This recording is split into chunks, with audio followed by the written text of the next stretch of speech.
अस्सलाम वालेकुम। मेरा नाम अली है और मैं पाकिस्तान के मुख्तलिफ इदारों में सोशल साइंसेज के सब्जेक्ट्स पढ़ाता हूँ।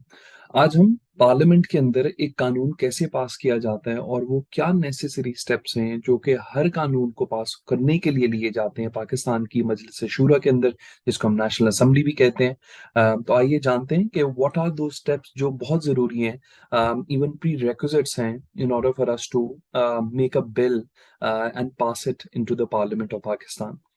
So our today's topic is parliamentary legislation and its role in development, जिसके अंदर आज हम सिर्फ और सिर्फ उन स्टेप्स का जिक्र करेंगे और उनको जानने की कोशिश करेंगे कि पाकिस्तान के अंदर एक कानून कैसे बनाया जाता है in our parliament. So legislation is the fundamental responsibility of Majlis Shura. So जब आप मजलिस शूरा नाम सुने, पार्लियामेंट नाम सुने, ये दोनों एक ही चीज है। So don't be confuse with those terms, because Majlis Shura हमारे आइन के अंदर लिखा और उसको पार्लियामेंट भी कहते हैं। A place where people meet and interact and decide the state of affairs for Pakistan. इसके दो हाउसेज हैं, एक सेनेट है एंड हमारी जो it's compose of to houses, one is national assembly and the other one is senate. So national assembly पूरी parliament नहीं है। पार्लियामेंट के अंदर जो दो हाउसेस हैं, national assembly and senate.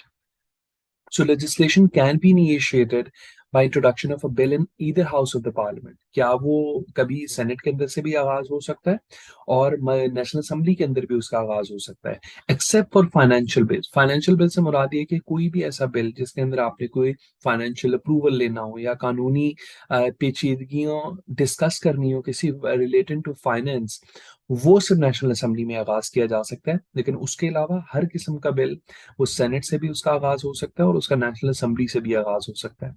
A bill is a legislative statement which becomes an act of parliament if passed by two houses and is duly assented to the president।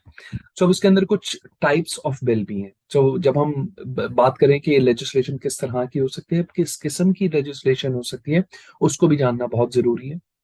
So government और official bills, जो कि कोई भी sitting government के minister अगर कोई introduce करे तो दैट इज अ गवर्नमेंट और official bill. Private member bill जो कि सेकंड टाइप है बिल की, वो है introduce by any member of the parliament and passed by simple majority. So उसको किसी भी मेंबर, चाहे वो ऑपोजिशन बेंचेस पे हैं, चाहे वो ट्रेजरी या गवर्नमेंट बेंचेस पे हैं, कोई भी मेंबर ऑफ नेशनल असेंबली और सेनेटर अगर कोई बिल इंट्रोड्यूस करवाता है तो दैट इज सिंपल मेजॉरिटी, और अगर वो गवर्नमेंट में नहीं है तो that is simple private bill. Third one is constitutional amendment bill. कोई ऐसा बिल जो कि हमारे पूरे कॉन्स्टिट्यूशन को चेंज कर दे या उसके अंदर अमेंडमेंट क्रिएट करनी है, so that is a constitutional amendment bill, a bill intending amendment in constitution and is required to be passed by two-third majority by both houses। तो इस बिल की सबसे एक अहम जो प्रीरेक्विजिट है, अगर आपने कॉन्स्टिट्यूशन के अंदर चेंज लाना है तो उसके लिए आपको टू थर्ड मेजोरिटी चाहिए बोथ हाउसेज में, जिसके अंदर नेशनल असेंबली भी आती है और सेनेट है। अगर कहीं भी आपको टू थर्ड मेजोरिटी से वो बिल पास नहीं होता, देन कॉन्स्टिट्यूशनल अमेंडमेंट नहीं बन सकती उसमें।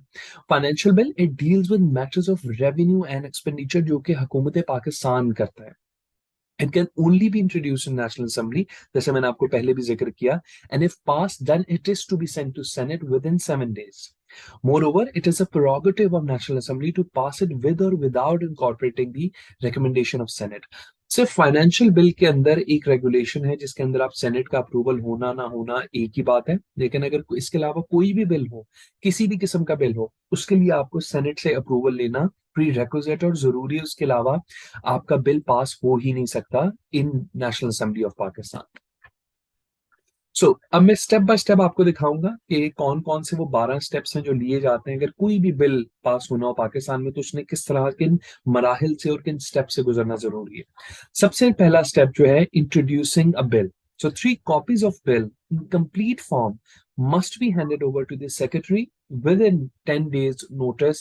और फिर उसके बाद जब आपने बिल इंट्रोड्यूस करवा दिया, फिर उन 3 कॉपीज के साथ बिल के पास चला गया और वो फिर जाके नेक्स्ट स्टेप में उसका जो है वो ऑर्डर ऑफ द डे के अंदर इनकॉर्पोरेट हो जाता है। So government may be moved on any day of motion except on the day specified for private members bill। So private members bill shall be set down on the orders of that day specified for private members bill। So the copies of the bill will be circulated to all members of the house. So जितने भी parliamentarians हैं, जितने भी senators हैं, before coming for the session, उनके पास ये bill की copies जो आप introduce करवाना चाह रहे हैं, चाहे वो कोई private member bill है या government का bill है, उसकी पहले से copies हर senator को, हर MNA को दे दी जाती हैं ताकि वो study कर लें, and before coming for the session they have some idea कि किस तरह का bill incorporate करने लगे. Next is bills ripen to इस्लाम. तो अगर कोई भी बिल किसी भी मेंबर नेशनल असेंबली को या सेनेट के सेक्रेटेरिएट को या नेशनल असेंबली के सेक्रेटेरिएट को लगे कि ये हमें ये बिल इस्लामी तालीमात के खिलाफ या उससे मुतसादिम है, तो उस बिल को काउंसिल ऑफ इस्लामिक आइडियोलॉजी के पास भेज दिया जाता है फॉर एडवाइस. ये बहुत समझने की जरूरत है कि काउंसिल ऑफ इस्लामिक आइडियोलॉजी कोई बाइंडिंग फोर्स नहीं है. They are just an advisory leg of the government of Pakistan, जिसके अंदर आप इस्लामिक कवानीन की रोशनी में उसके ऊपर गाइडेंस लेते हैं, बिल्स के ऊपर मशवरा लेते हैं, and that is the only scope of जो वो काम कर सकती है काउंसिल ऑफ इस्लामिक आइडियोलॉजी. तो अगर कोई बिल ऐसा लगे जो कि इस्लामी तालीमात के खिलाफ है, तो फिर उसको बिल को एडवाइस के लिए काउंसिल ऑफ इस्लामिक आइडियोलॉजी में भेज दिया जाता है. स्टेप 4, ये अब आप इमेजिन कर लें कि ये वो पहली रीडिंग है, जो पहला इंट्रोडक्शन है बिल का, जो कि पार्लियामेंटेरियंस और सेनेटर्स के सामने पेश किया जाता है. So the first reading, discussion on the principles of bill. In the first reading only the headings और main principles of the bill shall be discussed. और स्टेप 5 के अंदर motion of consideration by member in charge. So the member in charge of the bill may present a motion for consideration. So पहली रीडिंग, पहला step ये है कि सिर्फ प्रिंसिपल्स ऑफ द बिल को डिस्कस किया जाता है. सेकंड स्टेप है जिस इंसान ने वो बिल पास इंट्रोड्यूस किया है पार्लियामेंट में, उसका वो एक मोशन पास करेगा कि मैं इस बिल को कंसिडर किया जाए, इस बिल के ऊपर डिबेट की जाए और अल्टीमेटली इसके ऊपर वोट किया जाए. Step 6 is reference to committee. So the bill can also be referred to committee. So the bill, except for the money bill, is then referred to the concerned standing committee. Because ये बात बहुत समझना जरूरी है, और अक्सर मेरे students भी इस चीज के अंदर थोड़ा कंफ्यूजन का भी शिकार हो जाते हैं. Because role of standing committees और जो जो जो काम स्टैंडिंग कमेटीज कर सकती हैं, that is so critical to the functioning of parliament कि हमें इसका अंदाजा और इसका मैग्नीट्यूड का अंदाजा भी नहीं है. इसके ऊपर मैं स्टैंडिंग कमेटीज के ऊपर एक सेपरेट डिस्कशन कर लूंगा, बिकॉज ये थोड़ा सा लेंथी सब्जेक्ट है. लेकिन just for the sake of understanding, her bill को उसकी कंसर्न स्टैंडिंग कमेटी में भेजा जाता है. आप कह लें कि standing committees are actually mini legislator. यहाँ पे एक्चुअल डिबेट, रिसर्च, पॉलिसी के ऊपर काम होता है कि बिल के क्या मसाइल हैं, क्या सोल्यूशंस हैं, किन पैराहों के अंदर हम इसके ऊपर गुफ्तगू कर सकते हैं, और what are the scope of work जिसके अंदर ये बिल फॉल करता है. बिकॉज हर टॉपिक के ऊपर मिनिस्ट्री ऑफ फॉरेन अफेयर्स, नैब, अकाउंटेबिलिटी, हर किसी के ऊपर एक कंसर्न स्टैंडिंग कमेटी, तो उस रेलेवेंट कमेटी को भेज दिया जाता है, और उसके अंदर पार्लियामेंटेरियंस और सेनेटर्स ही होते हैं जिसके ऊपर वो एक्चुअल डिबेट करते हैं, ब्रीफिंग्स कॉल करते हैं, और फिर उसके अंदर एक मसवदा तैयार किया जाता है जो कि स्टैंडिंग कमेटी से निकलता है. So strong and active committee system is an asset of any functioning democracy. A comprehensive committee system enhances the accountability by making the policy and administrative function of government more open and transparent.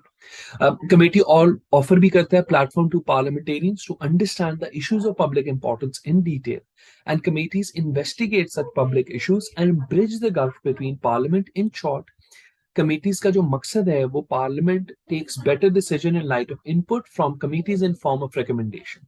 सो ये बहुत briefly इसको touch किया standing committees के role पे, लेकिन आपको ये समझने की जरूरत है कि पाकिस्तान की पार्लियामेंट के अंदर बहुत इंपॉर्टेंट किरदार अदा करती हैं स्टैंडिंग कमेटीज, बिकॉज जो एक्चुअल लेजिस्लेशन का, डिस्कशन का, इंटेलेक्चुअल कॉन्वर्सेशन का on any bill is being done in standing committee. So वहां की जो रिकमेंडेशन होती है वो बहुत ही क्रिटिकल होती है किसी भी बिल को पास करने के लिए. बिकॉज आप किसी एक्सपर्ट को भी कॉल कर सकते हैं, किसी इकोनॉमिक, अगर वो इकोनॉमिक्स से रिलेटेड सवाल है तो आप इकोनॉमिक्स को बुला सकते हैं. कोई पब्लिक पॉलिसी से रिलेटेड सवाल या बिल है तो आप पब्लिक पॉलिसी एनालिस्ट को भी, एक्सपर्ट्स को भी कॉल कर सकते हैं उन कमेटीज में for a detail briefing, for a detail discussion.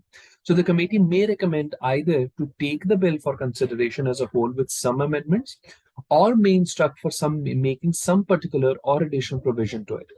Step 8, जब कमेटीज की रिकमेंडेशन आ गई, अब सेकंड उससे जो अगला स्टेप होता है वो सेकंड रीडिंग होती है, जिसके अंदर आप अमेंडमेंट्स को भी डिस्कस करते हैं. So in the second reading the whole bill clause by clause go through the second reading. The Speaker shall decide as to any proposed amendments if fulfilling the conditions of administrability. Step 9 हमारा ये है कि third reading के अंदर debate होती है. So ये वो टाइम है जब आप अपने टीवी के ऊपर एक्चुअल डिबेट सुन रहे होते हैं, जिसके अंदर पार्लियामेंटेरियंस अगेंस्ट और उसके फेवर के अंदर बात कर रहे होते हैं, और एक्चुअल पीटीवी के अंदर ये डिबेट्स आपको नजर भी आ रही होती हैं. So in this stage, the members of the House argues in support or reject the bill. Any amendment at this stage shall only be verbal. तो ये सब डिबेट और सब कॉन्वर्सेशन के थ्रू हो रहा है. थर्ड रीडिंग के बाद हमारा जो स्टेप है वो वोटिंग का आता है. सो जब ये थर्ड रीडिंग भी हो गई है, डिबेट भी हो गई है, स्टैंडिंग कमेटी से भी सजेशन आ गए हैं, अब वोटिंग के टाइम है. सो टेंथ स्टेप इज कि अब उस बिल के ऊपर वोट किया जाता है. So after the debate the speaker puts the motion for decision of the house. House से मुराद जिस जहां पे बिल इंट्रोड्यूस किया है. Step 11 is transmission of the bill to the other house. So let's say bill pass हो गया. अब वो हमारा नेक्स्ट स्टेप क्या है? अगर नेशनल असेंबली में था तो वो सेनेट के पास जाएगा. अगर सेनेट से पास हो गया बिल तो वो नेशनल असेंबली के पास आएगा वोटिंग के लिए. सो ये आपने माइंड में रखना है कि दोनों बिल बहुत जरूरी है. दोनों हाउसेस से बिल का अप्रूवल बहुत जरूरी है.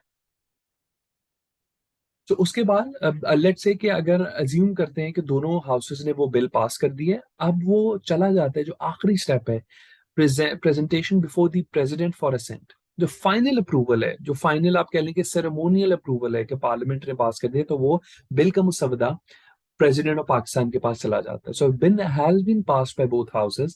It is then presented before president for his assent. The president shall within 10 दिन के अंदर उन्हें अप्रूवल देना होता है, और अगर उन्होंने नहीं किया then parliament can again request him.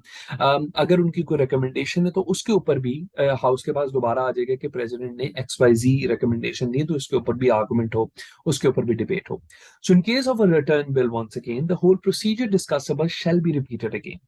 तो अगर हम प्रेसिडेंट ने कुछ नुकात के ऊपर दोबारा डिस्कशन करने का कहा या रिकमेंडेशन भेजी है, तो जो अभी हमने 11 स्टेप्स डिस्कस किए उन सब स्टेप्स को दोबारा किया जाएगा, ताकि उन चेंजेस को डिबेट किया जा सके और इनकॉर्पोरेट किया जा सके. So after repassing the bill from both houses it shall once again be presented before the president for ascent.